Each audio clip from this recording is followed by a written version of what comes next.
Bismillah, Assalamualaikum warahmatullahi wabarakatuh. Ana Suswanto MPDI, dosen pengasuh mata kuliah Ulumul Quran dan sekaligus ketua program studi pendidikan agama Islam STIT Al-Hikmah Tebing Tinggi. Selamat bertemu kepada antum antuna sekalian. Sekarang kita memasuki bab 10 yaitu tentang ilmu munasabah. Setelah antuna mempelajari bab 10 ini, mari berbagi bersama untuk kebaikan, saling subscribe, like, share, and comment. Alhamdulillah Rabbil Alamin, hamdan katsiran thayyiban mubarakan fih mubarakan alaih, kama yuhibbu Rabbuna wa yarda. Asyhadu an la ilaha illallah wahdahu la syarikalah, wa asyhadu anna Muhammadan abduhu wa rasuluh la nabiyya ba'dah. Segala puji bagi Allah yang masih memberikan kepada kita semua kesehatan, kesempatan, sehingga kita dapat menyelesaikan bab 10 ini. Salawat dan salam kepada junjungan Nabi besar Muhammad sallallahu alaihi wasallam. Semoga antum dan antuna sekalian tetap istiqomah di atas sunnah-sunnah beliau, dan ana berdoa kepada Allah Subhanahu wa taala semoga kita semua mendapatkan syafaatnya di hari kiamat kelak. Amin ya rabbal alamin.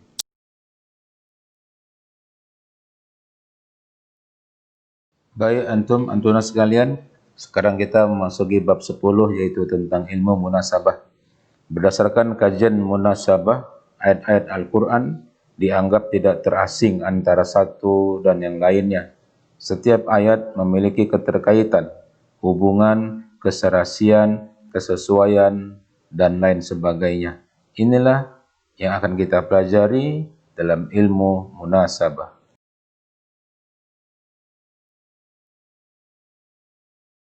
Sekarang kita memasuki pengertian munasabah. Secara etimologi, munasabah semakna dengan musaqalah atau muqabarah yang berarti memiliki makna serupa dan berdekatan. Menurut istilah, munasabah berarti hubungan atau keterkaitan dan keserasian, kesesuaian antara ayat-ayat Al-Quran. As-Sayuti mengatakan bahwa munasabah itu kepada keterkaitan ayat-ayat Al-Quran antara sebagiannya dengan sebagian yang lain, sehingga terlihat sebagai suatu ungkapan yang rapih dan sistematis. Dengan kata lain, dapat disimpulkan bahwa munasabah merupakan suatu ilmu yang mempelajari, membahas, dan menganalisis keterkaitan atau keserasian dan kesesuaian antara ayat-ayat Al-Quran antara satu dengan yang lainnya.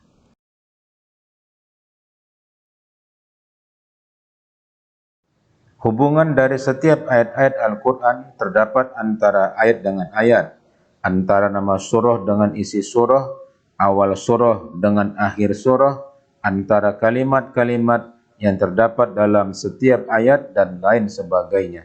Susunan seperti ini memberikan motivasi tersendiri kepada para mufasir, sehingga muncul suatu ilmu tersendiri dalam pembahasan ulumul Quran yang disebut dengan pembahasan munasabah. Di samping itu, susunan kalimat dari setiap ayat-ayat Al-Quran memiliki seni tersendiri yang tidak terdapat dalam bahasa Arab manapun. Hal ini memberikan kesempurnaan pada Al-Quran bahwa kitab suci ini tidak disusun oleh manusia.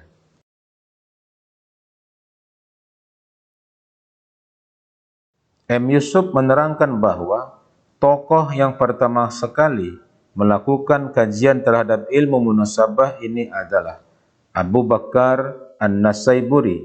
Selain daripada beliau, terdapat pula Abu Ja'far bin Zubair dengan karyanya Al-Burhan fi Munasabah Tartib Surah Al-Quran, Burhanuddin Al-Bikai dengan karyanya Nuzum Ad-Durar fi Tanasub Al-Ayyi Waswar, dan As-Sayuti dengan karyanya Tanaswa Ad-Durar fi Tanasub As-Suwar.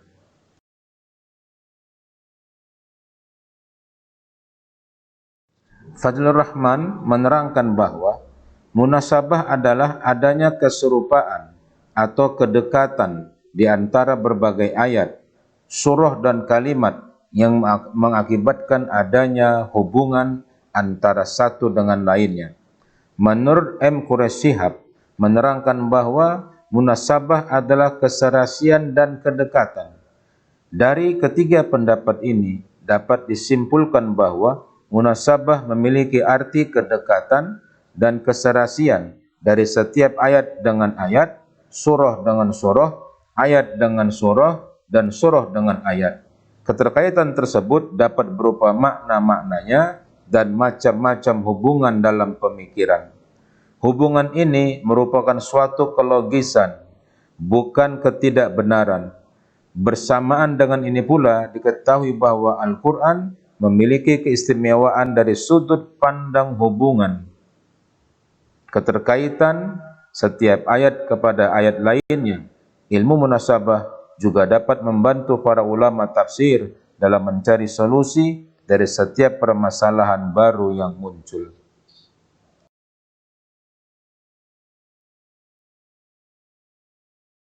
Makna tersebut dapat dipahami bahwa apabila suatu ayat atau surah sulit ditangkap maknanya secara utuh, maka menurut metode munasabah ini mungkin dapat dicari penjelasannya di ayat atau surah lain yang memiliki kesamaan atau kemiripan.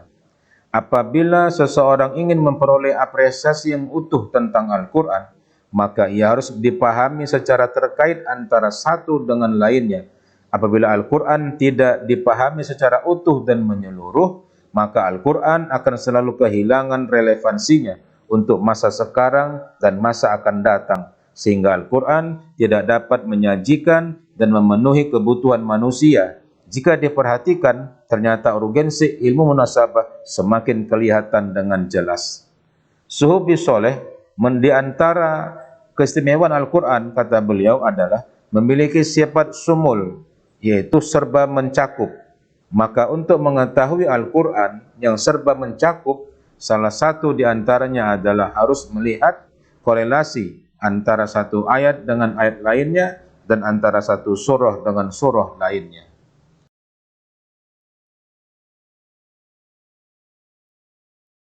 Sekarang kita akan membahas tentang pendapat-pendapat di sekitar munasabah. Yang pertama adalah tertib surah dan ayat. Para ulama sepakat bahwa tertib ayat-ayat Al-Quran adalah tauqifi, artinya penetapan dari Rasulullah Muhammad SAW. Sementara tertib surah dalam Al-Quran masih terjadi perbedaan pendapat. Abu Anwar menerangkan bahwa tiga pendapat yang berbeda mengenai tertib surah dalam Al-Quran sebagai berikut.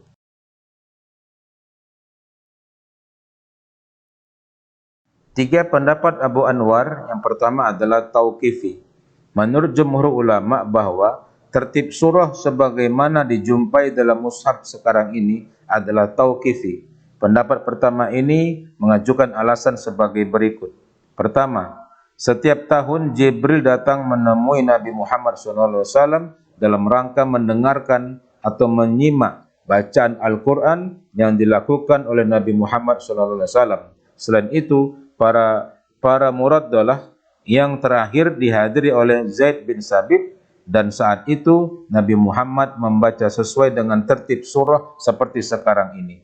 Kedua, Nabi sering membaca Al-Quran dengan tertib surah seperti yang ada sekarang ini, yang terdapat dalam Al-Quran yang sering kita baca dalam hari-harinya.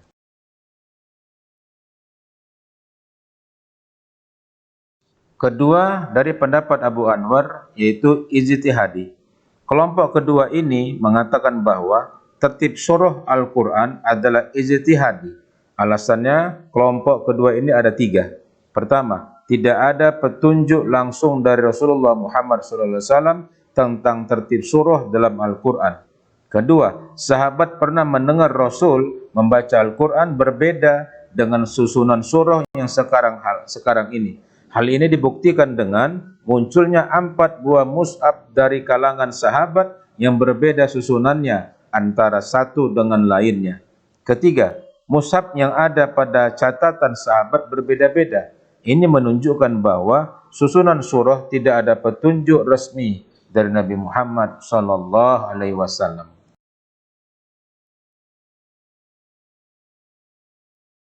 Pendapat ketiga dari Abu Anwar adalah tauqifi dan ijtihadi.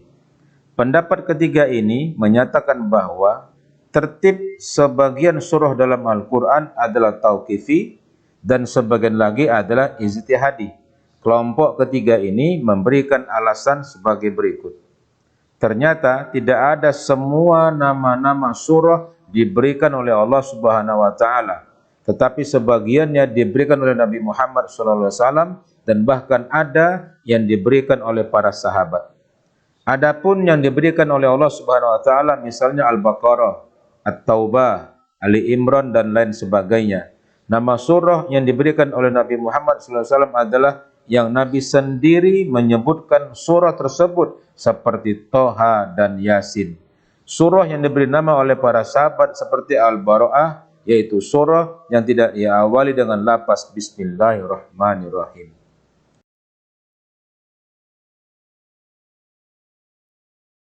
Berikut ini kita masuk pembahasan tentang bentuk munasabah. Para mufasir melihat banyak bentuk munasabah Al-Quran, tetapi secara garis besar dapat diklasifikasikan kepada dua bentuk, yaitu johir, jelas, dan mudmar, tersembunyi. Qadar M. Yusuf menerangkan bahwa munasabah johir terdiri dari beberapa bentuk. Pertama, suatu ayat yang menyempurnakan penjelasan ayat sebelumnya. Artinya, penjelasan suatu ayat mengenai suatu persoalan kadang-kadang belum sempurna atau lengkap. Kemudian ayat berikutnya menyempurnakan penjelasan itu. Hal ini misalnya dapat dilihat dari firman Allah Subhanahu wa taala dalam Al-Qur'an surah Al-Baqarah ayat ke-3 sampai ke-5. Ayat ketiga menjelaskan karakteristik orang-orang yang bertakwa, yaitu beriman dengan hal-hal yang gaib, mendirikan sholat dan memberikan sedekah dengan harta yang dimilikinya. Karakteristik orang bertakwa tersebut belum tuntas dijelaskan dalam ayat ketiga tersebut. Maka ayat yang keempat dan kelima menjelaskannya lebih lanjut, di mana orang-orang bertakwa selain beriman kepada yang gaib, mendirikan sholat dan bersedekah, juga ditandai dengan keyakinan terhadap Al-Quran dan kitab-kitab yang diturunkan sebelumnya sebagai wahyu yang datang dari Allah Subhanahu wa taala, dan meyakini akan datangnya hari kiamat atau hari berbangkit. Jadi, ayat keempat dan kelima memperjelas atau menyempurnakan ayat ketiga.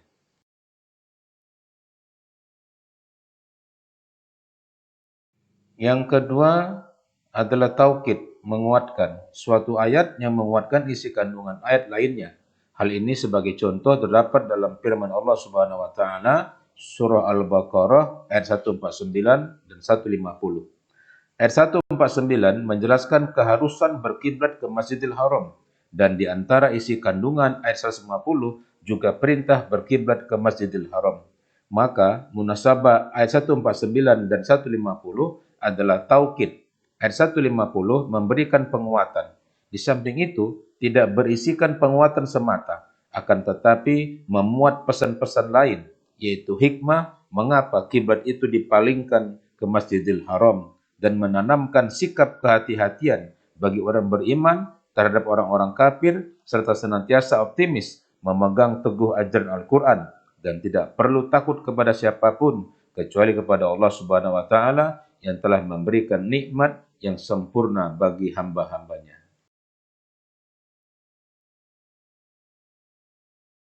Sekarang kita akan mempelajari metodologi penelitian munasabah dalam Al-Quran.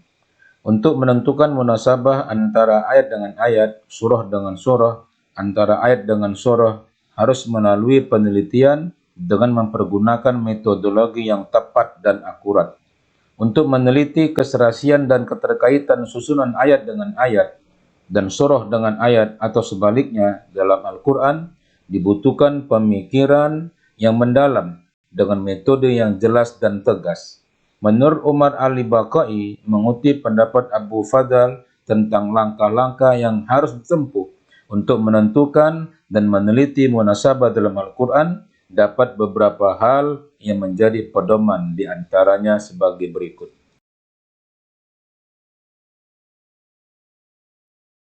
Berikut ini kita akan mempelajari langkah-langkah yang harus ditempuh dalam meneliti dan menentukan munasabah menurut Umar Al-Baqai. Pertama, meneliti tujuan yang akan dicapai seseorang. Kedua, memperhatikan apa saja yang diperlukan untuk mencapai tujuan. Ketiga, memperhatikan tingkat muqaddimah itu dalam hal dekat atau jauhnya dalam mencapai tujuan yang dimaksud. Keempat, ketika meneliti uraian dalam surah, diperhatikan keharusan-keharusan yang dituntut oleh aturan, keindahan bahasa yang dapat menimbulkan perhatian mendalam untuk memahaminya.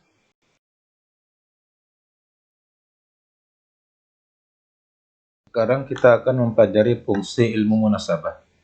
Terdapat 4 fungsi umum dari ilmu munasabah sebagai berikut. Pertama, untuk mendapatkan arti yang tersirat dalam susunan dan urutan kalimat-kalimat, ayat-ayat, dan surah-surah dalam Al-Quran. Kedua, untuk menjadikan bagian-bagian dalam Al-Quran saling berhubungan sehingga kelihatan menjadi satu rangkaian yang utuh dan integral. Ketiga, terdapat suatu ayat yang dapat dipahami setelah melihat ayat berikutnya. Keempat, untuk mengantisipasi dan menjawab tantangan orang luar terhadap sistematika Al-Quran.